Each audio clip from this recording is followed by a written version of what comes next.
This is the Ielts listening test. You will hear a number of different recordings, and you will have to answer questions on what you hear. There will be time for you to read the instructions and questions, and you will have a chance to check your work.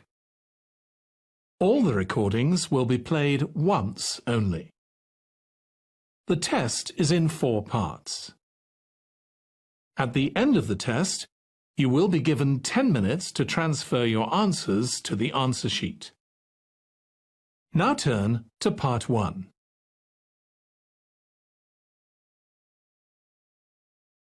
Part 1. You will hear a woman calling a tourist information office to ask about a festival. First, you have some time to look at questions 1 to 4.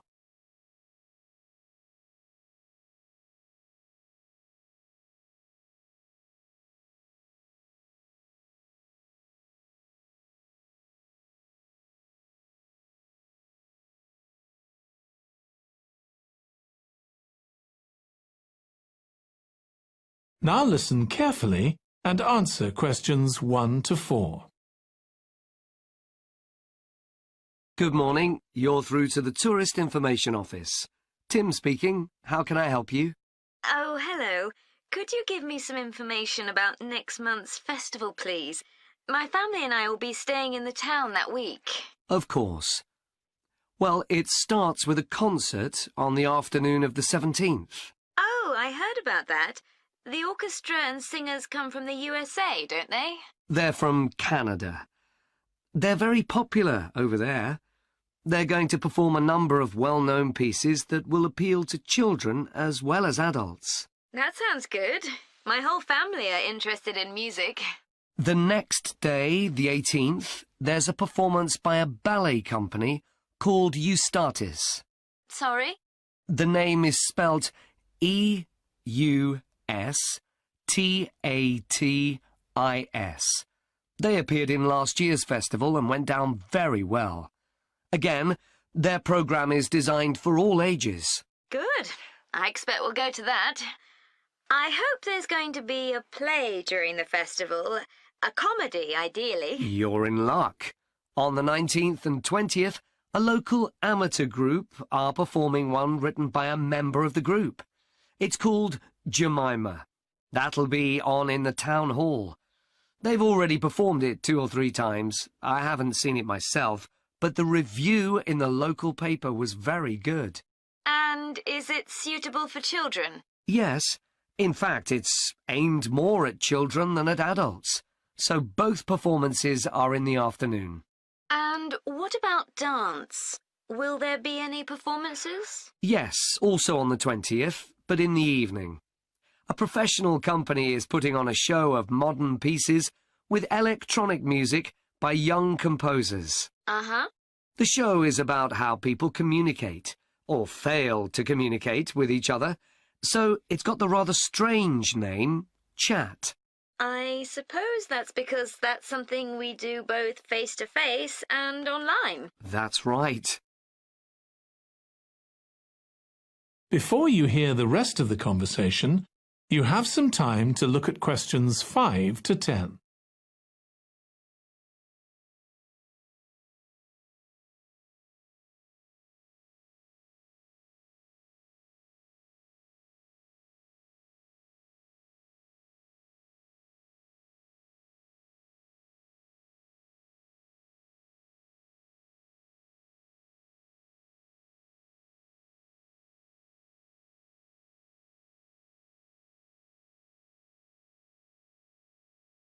Now listen and answer questions 5 to 10. Now, there are also some workshops and other activities. They'll all take place at least once every day, so everyone who wants to take part will have a chance. Good. We're particularly interested in cookery. You don't happen to have a cookery workshop, do you? We certainly do. It's going to focus on how to make food part of a healthy lifestyle. And it'll show that even sweet things like cakes can contain much less sugar than they usually do. That might be worth going to. We're trying to encourage our children to cook. Another workshop is just for children, and that's on creating posters to reflect the history of the town. The aim is to make children aware of how both the town and people's lives have changed over the centuries. The results will be exhibited in the community centre. Then, the other workshop is in toy making, and that's for adults only. Oh, why's that? Because it involves carpentry. Participants will be making toys out of wood, so there'll be a lot of sharp chisels and other tools around. It makes sense to keep children away from it. Exactly. Now, let me tell you about some of the outdoor activities. There'll be supervised wild swimming. Wild swimming? What's that? It just means swimming in natural waters, rather than a swimming pool. Oh, okay. In a lake, for instance. Yes. There's a beautiful one just outside the town, and that'll be the venue for the swimming. There'll be lifeguards on duty, so it's suitable for all ages. And finally, there'll be a walk in some nearby woods every day. The leader is an expert on insects. He'll show some that live in the woods and how important they are for the environment. So there are going to be all sorts of different things to do during the festival. There certainly are. If you'd like to read about how the preparations for the festival are going, the festival organizer is keeping a blog. Just search online for the festival website, and you'll find it. Well, thank you very much for all the information. You're welcome. Goodbye. Goodbye. That is the end of part 1. You now have 1 minute to check your answers to part 1.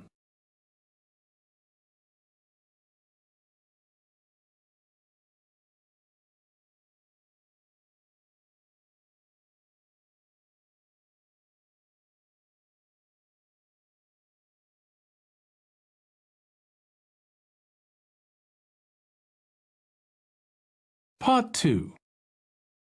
You will hear part of a talk to a gardening club about a local park. First, you have some time to look at questions 11 to 14.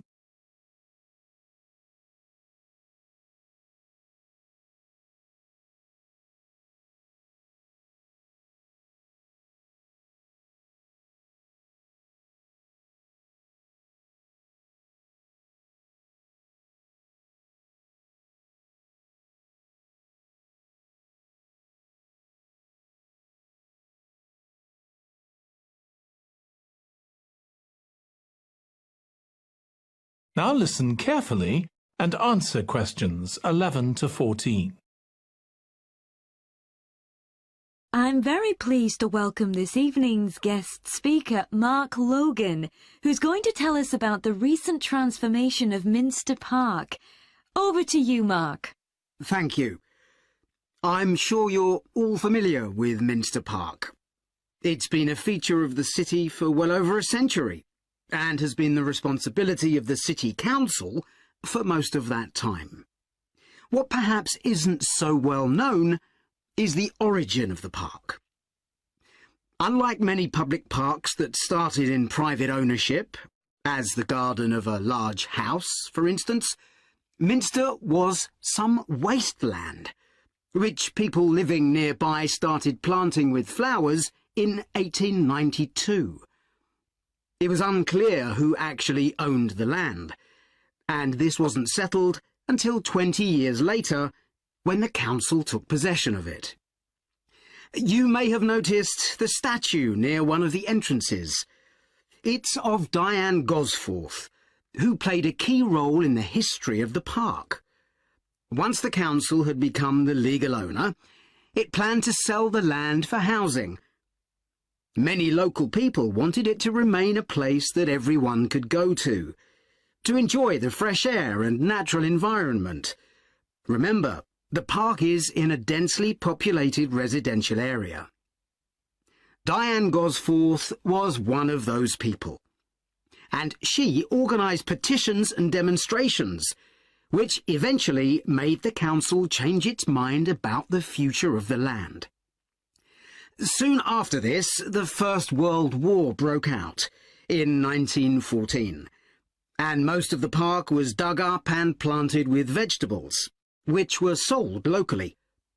At one stage, the army considered taking it over for troop exercises, and got as far as contacting the city council, then decided the park was too small to be of use. There were occasional public meetings during the war, in an area that had been retained as grass.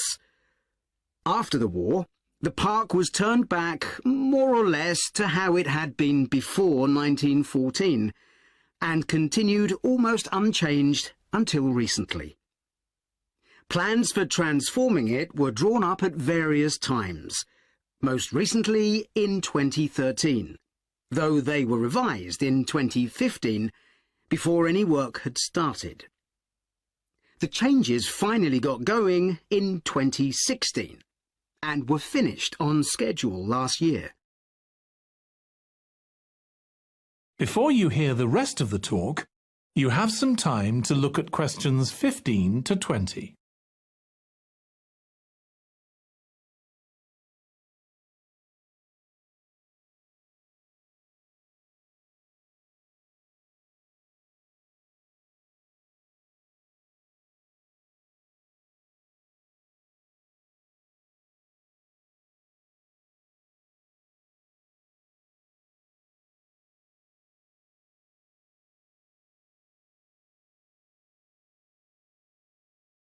Now listen and answer questions 15 to 20. OK, let me tell you about some of the changes that have been made and some things that have been retained. If you look at this map, you'll see the familiar outline of the park, with the river forming the northern boundary, and a gate in each of the other three walls. The statue of Diane Gosforth has been moved. It used to be close to the south gate, but it's now immediately to the north of the lily pond, almost in the centre of the park, which makes it much more visible. There's a new area of wooden sculptures, which are on the riverbank, where the path from the east gate makes a sharp bend. There are two areas that are particularly intended for children. The playground has been enlarged and improved, and that's between the river and the path that leads from the pond to the river. Then there's a new maze, a circular series of paths separated by low hedges. That's near the west gate. You go north from there towards the river and then turn left to reach it. There have been tennis courts in the park for many years, and they've been doubled, from 4 to 8. They're still in the southwest corner of the park, where there's a right-angle bend in the path. Something else I'd like to mention is the new fitness area. This is right next to the lily pond on the same side as the west gate. Now, as you're all gardeners, I'm sure you'll like to hear about the plants that have been chosen for the park. That is the end of part 2. You now have 30 seconds to check your answers to part 2.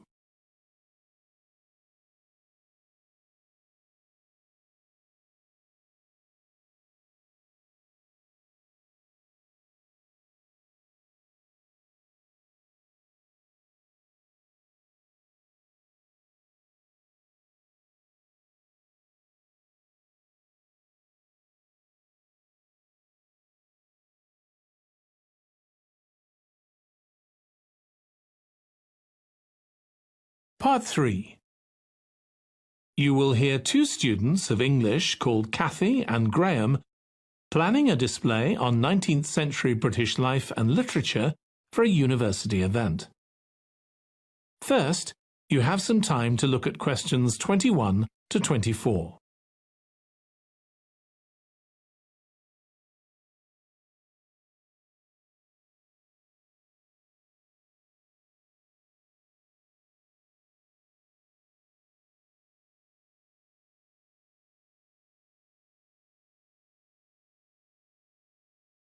Now listen carefully and answer questions 21 to 24.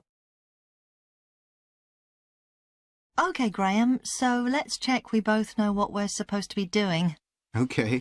So, for the university's open day, we have to plan a display on British life and literature in the mid-19th century. That's right. But we'll have some people to help us find the materials and set it up, remember? For the moment, we just need to plan it. Good. So, have you gathered who's expected to come and see the display? Is it for the people studying English or students from other departments? I'm not clear about it. Nor me. That was how it used to be, but it didn't attract many people, so this year it's going to be part of an open day to raise the university's profile. It'll be publicised in the city to encourage people to come and find out something of what goes on here, and it's included in the information that's sent to people who are considering applying to study here next year. Presumably some current students and lecturers will come? I would imagine so. But we've been told to concentrate on the other categories of people. Right. We don't have to cover the whole range of 19th century literature, do we? No, it's entirely up to us. I suggest just using Charles Dickens. That's a good idea. Most people have heard of him and have probably read some of his novels or seen films based on them. So that's a good lead-in to life in his time. Exactly. And his novels show the awful conditions that most people had to live in, don't they? He wanted to shock people into doing something about it. Did he do any campaigning other than writing? Yes, he campaigned for education and other social reforms and gave talks. But I'm inclined to ignore that and focus on the novels. Yes, I agree. Before you hear the rest of the discussion, you have some time to look at questions 25 to 30.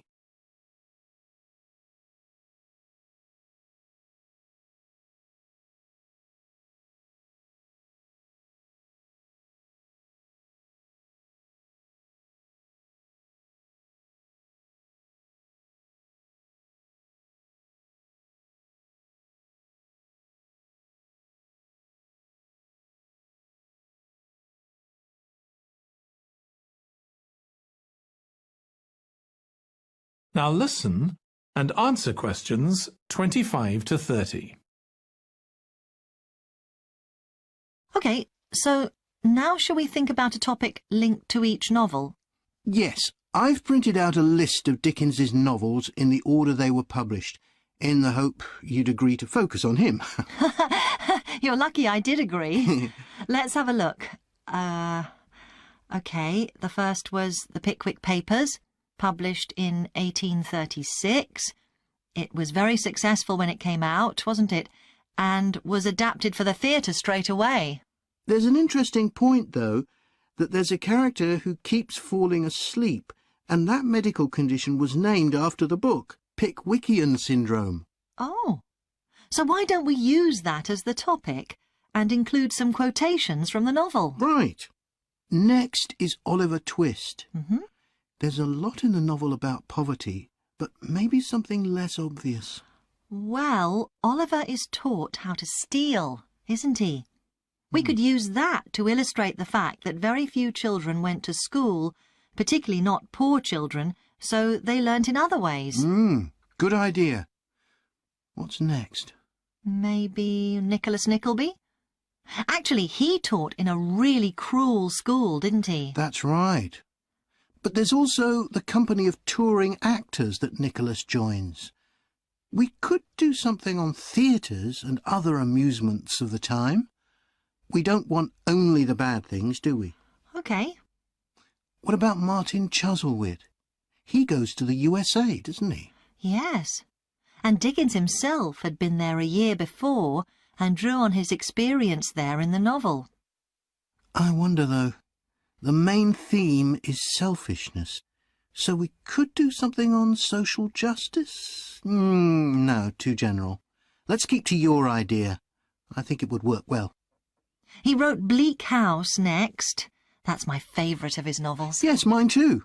Oh. His satire of the legal system is pretty powerful. That's true. But think about Esther, the heroine. As a child, she lives with someone she doesn't know is her aunt, who treats her very badly. Then she's very happy living with her guardian, and he puts her in charge of the household. And at the end, she gets married, and her guardian gives her and her husband a house, where, of course, they're very happy. Yes, I like that. What shall we take next? Little Dorrit? Old Mr. Dorrit has been in a debtor's prison for years. So was Dickens's father, wasn't he? That's right. What about focusing on the part when Mr. Dorrit inherits a fortune and he starts pretending he's always been rich? Good idea. OK. So next we need to think about what materials we want to illustrate each issue. That's going to be quite hard. That is the end of part 3. You now have 30 seconds to check your answers to part 3.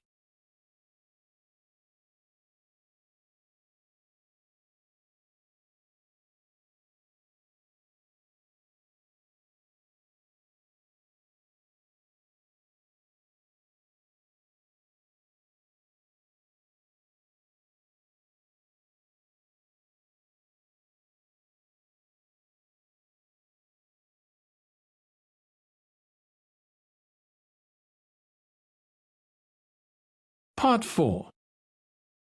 You will hear part of a presentation about an agricultural program in the country of Mozambique.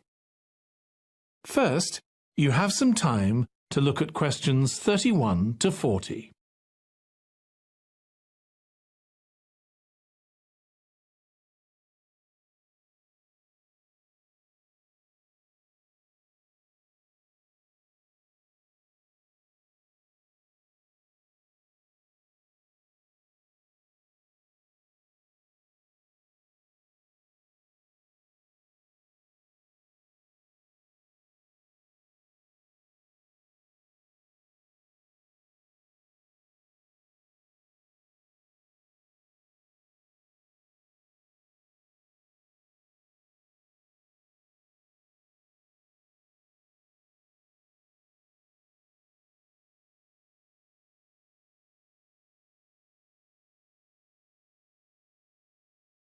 Now listen carefully and answer questions 31 to 40.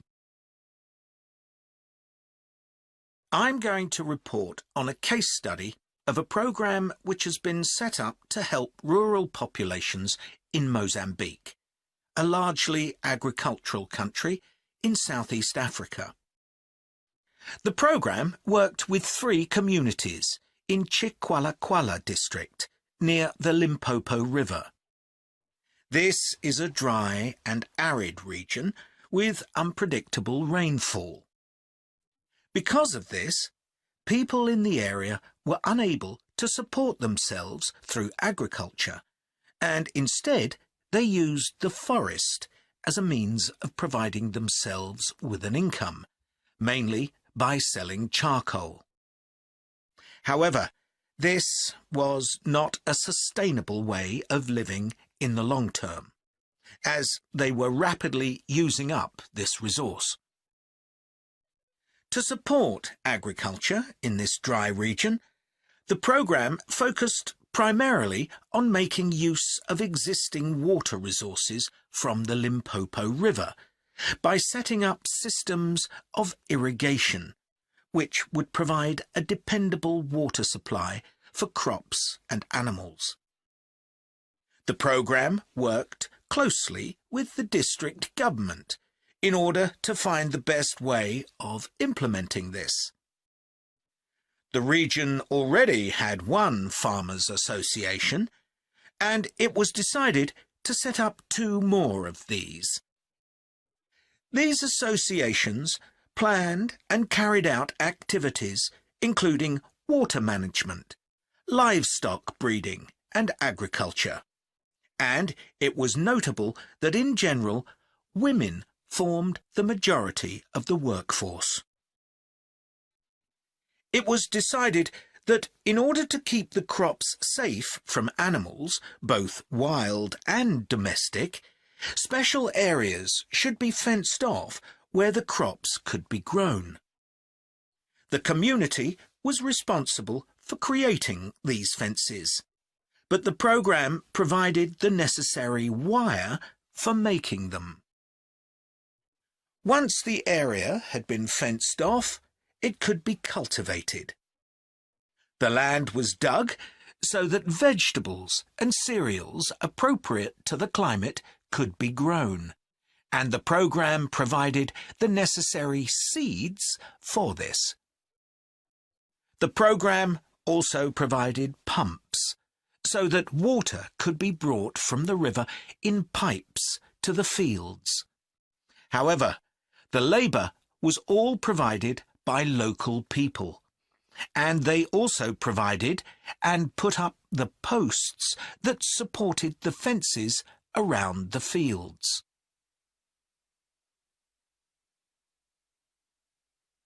Once the programme had been set up, its development was monitored carefully.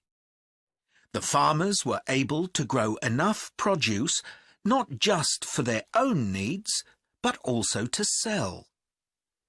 However, getting the produce to places where it could be marketed was sometimes a problem, as the farmers did not have access to transport, and this resulted in large amounts of produce, especially vegetables, being spoiled. This problem was discussed with the farmers' associations, and it was decided that in order to prevent food from being spoiled, the farmers needed to learn techniques for its preservation. There was also an additional initiative that had not been originally planned, but which became a central feature of the programme. This was when farmers started to dig holes for tanks in the fenced-off areas, and to fill these with water and use them for breeding fish, an important source of protein. After a time, another suggestion was made by local people which hadn't been part of the programme's original proposal, but which was also adopted later on. They decided to try setting up colonies of bees, which would provide honey both for their own consumption and to sell. So, what lessons can be learned from this programme? First of all, it tells us that in dry, arid regions, if there is access to a reliable source of water, there is great potential for the development of agriculture. In Chiqualaquala, there was a marked improvement in agricultural production, which improved food security and benefited local people by providing them with both food and income. However, it's important to set realistic timelines for each phase of the programme, especially for its design, as mistakes made at this stage may be hard to correct later on. The programme demonstrates that sustainable development is possible in areas where there is... That is the end of Part 4. You now have 1 minute to check your answers to Part 4.